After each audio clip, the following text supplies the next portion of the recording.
All right, so let's dive deep into Hernandez Govan because listen to this. This guy has officially become addicted to the spotlight, no cap, and it's wild to watch. After he was found not guilty, suddenly the whole internet and media wanted his take on the young Dolph situation, like he just transformed overnight into some insider with the ultimate scoop. And honestly, the attention probably went straight to his head. And why all the hype? Because this man had been accused of allegedly orchestrating young Dolph's murder through Big Juke, which if true would be monumental, but the court came back and cleared him completely, so legally he's in the clear. Now don't get it twisted, the law says he's innocent, but the streets? Oh, the streets don't exactly follow court rulings, and that's a whole other layer of danger and drama. I can't see him casually rolling through Memphis anytime soon, not after an accusation this serious, and definitely not with a bunch of people still convinced he played a role. There are folks out there who outright refuse to believe the court's verdict, and let's be honest, there are definitely people who would love to see him get taken out regardless of the legal outcome. But here's the thing. The court says he's innocent, and in the world of facts, that's what matters, right? Meanwhile, Hernandez Govan has been hopping from interview to interview, spilling details, sharing his side of the story, and soaking up a level of attention he's probably never experienced before. And girl, let me tell you, that kind of attention, it's like a drug. Once you taste it, it's hard to let go. So now he's out here making claims that honestly I can only assume are questionable because there's zero confirmation anywhere to back them up. He's saying that Gotti was in Memphis right before Dolph got killed, cruising around in his Rolls-Royce, and according to him, somebody allegedly rolled up and opened fire on that car. Now, I wouldn't even be shocked if something like that went down. Memphis streets are wild. But here's the kicker. I don't remember ever seeing this reported anywhere. Like if shots really hit a Rolls-Royce, it had to be a huge deal, right?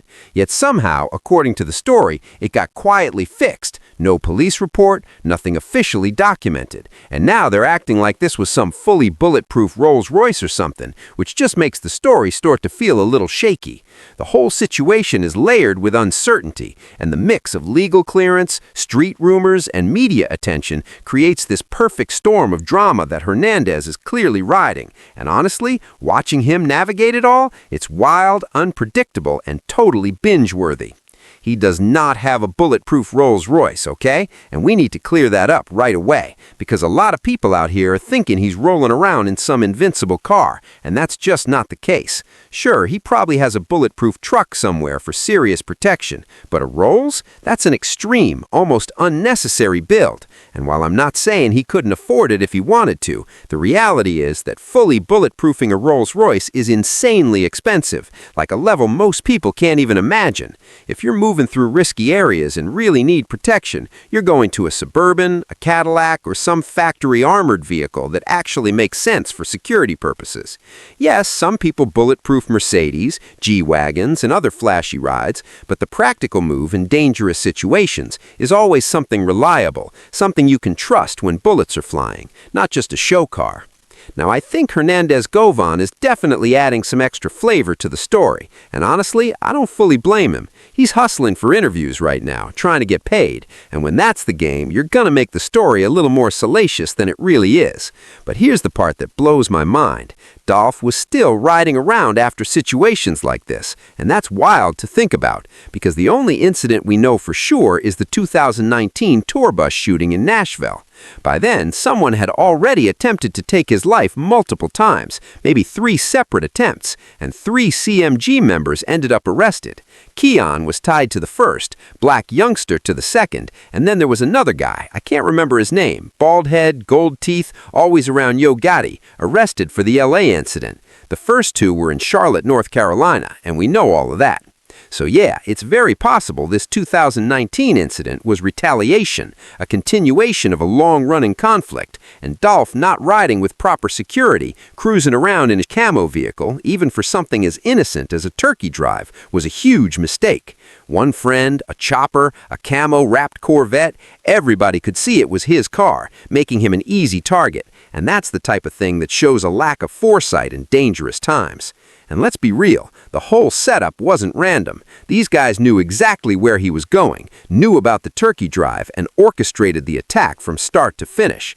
The two guys arrested aren't speaking on who exactly set it up, but with Big Juke dead, we can safely assume he had some involvement, maybe without Hernandez-Govan being directly in the loop. Every detail, the timing, the vehicles, the moves, it all screams calculated, intentional, and extremely dangerous. Watching how these events line up, seeing the strategy behind it, and understanding just how close Dolph was to real danger, that's what makes this story so insane. The combination of street politics, high-stakes revenge, and the legal drama with Hernandez-Govan paints a picture that's tense, unpredictable, and totally binge-worthy. I'm pretty sure Hernandez-Govan knew other people connected to those two guys too, right? I mean, it's not far-fetched to think he might have met Straight Drop at his own house or run into people in that circle. And that doesn't automatically mean he had anything to do with what went down, especially since he was found not guilty and legally cleared. And that's something you have to respect. But now he's out here interviewing after interview, spilling his side, getting attention. And yeah, he's milking it, as anyone in that position would. And honestly, why wouldn't he? People take situations like this and turn them into opportunities all the time, building multi-year careers, leveraging the attention, making money, and elevating themselves to the next level. And that's exactly what he's trying to do. But let me be real with you. I think a lot of this story is cap, and I don't buy that Yo Gotti's Rolls-Royce got shot up, because the man rolls militant, always has.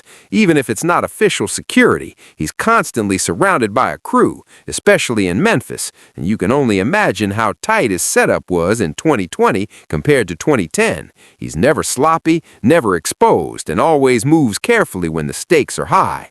And speaking of big names making headlines, let's switch gears to Serena Williams, because her latest body transformation has people talking, and honestly, the reactions mirror mine. Looking at her now, it doesn't seem like a healthy transformation. Her muscle tone appears almost completely gone, and that raises questions, especially since she promotes one of those weight loss supplements that's designed to change your body. Yeah, she openly talks about it, and fans are noticing how it may have impacted her physique, sparking debates across social media, and the comments were straight up wild, with people calling it out and sharing their own skepticism. So between Hernandez-Govan navigating legal drama and media attention, milking interviews, and Serena Williams showing off this controversial transformation while promoting a weight loss product, there's a ton happening right now. Layers of intrigue and tension, and watching both of these stories unfold is just straight up binge-worthy. It's unpredictable, dramatic, and keeps you glued to the screen, wondering what's coming next and who's really behind all of it. All right, let's break down everything happening right now, starting with Serena Williams, because this one's wild and people are talking. She's out here promoting this product called RO, right? From what I can tell, it's in the same family as Ozempic, a GLP-1 medication you inject, but maybe not the same. It's marketed for weight loss and body transformation. And listen, I'm just being real here. Looking at her now, it doesn't exactly look healthy. Her muscle tone seems almost completely gone, and that's not something you can just ignore. That's my honest take, and judging by the comments online, a lot of people feel the same way. It's raising questions about the product and how it's affecting her body. Now, switching gears, T.I. recently opened up about turning down a role in the controversial comedy Tropic Thunder, the movie where Robert Downey Jr. famously did blackface. T.I. said he passed immediately because his character had a scene confessing he was longing for a man, and that wasn't something he was willing to portray. They came back and tried to convince him again, offering to cut the scene, but T.I. held his ground and said, "If you take that part out, maybe I'll consider it." But ultimately, he wasn't about it. And you have to understand, there were plenty of other rappers who probably would have jumped at that role. Some lived that lifestyle and wouldn't hesitate for a second. T.I. even called out the hypocrisy, saying, "Terran Crawford says they mad. It's cool when they do it. It's a problem when I do it. Fuh them. Fuh Trio. Fuh his daddy. Fuh his sister. Fuh everyone else with a problem." Honestly, I don't even fully know what they're mad about, but I'll find out later. Meanwhile, Max B is getting absolutely torn apart by Whack 100 with claims that he snitched based on some paperwork. But here's the thing, the story is deeper than that. Back in 2009, Max B had a terrible lawyer who completely blew his trial, which contributed to a 75-year sentence. Later, that same lawyer was caught taking victims' money alongside the cop who arrested Frank Lucas, the real-life Denzel Washington character in American Gangster, and they both went to jail for it. Going back even further, the first person to take a deal was actually the girl Max B was dating at the time, the one involved in the heist with Max B's half-brother. This story has layers upon layers, legal drama, street politics, wild twists, and betrayals at every turn. It's messy, it's complicated, and it's exactly the type of story that keeps people glued to their screens, trying to piece together who did what, who got paid off, and who's really telling the truth.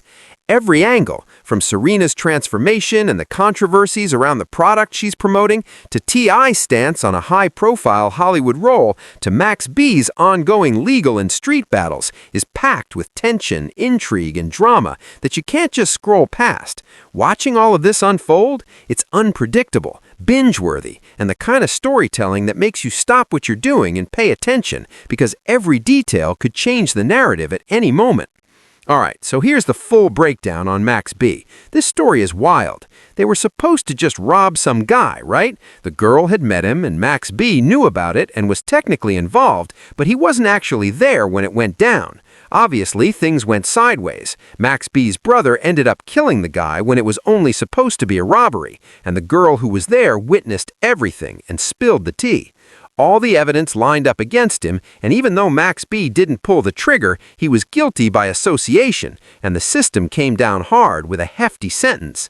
Then money and shady lawyers got involved. His original lawyer turned out to be janky, got arrested, and eventually Max B was granted an appeal around 2016. The catch? To get the reduction, he had to admit to everything the authorities already knew. His brother's role, the girl's testimony, all of it. After doing that, his sentence was reduced by I think around 20 years, and he got out recently. Technically, yeah, some people say it's a violation, but here's the thing. They already had all the evidence. Nobody else got locked up because of it, and Max B didn't actually snitch on anyone. It's one of those gray area situations where the rules are there, but the reality is messy. And Max B has been pretty honest about the whole situation, giving his side without adding more heat to anyone else. Meanwhile, WAC 100 keeps pressing the issue for some reason, making it seem messier than it really is. But at the end of the day, Max B's out, he's telling his story, and it is what it is. We'll see how it unfolds, but for now, that's the full picture. I'll check you guys in the next one.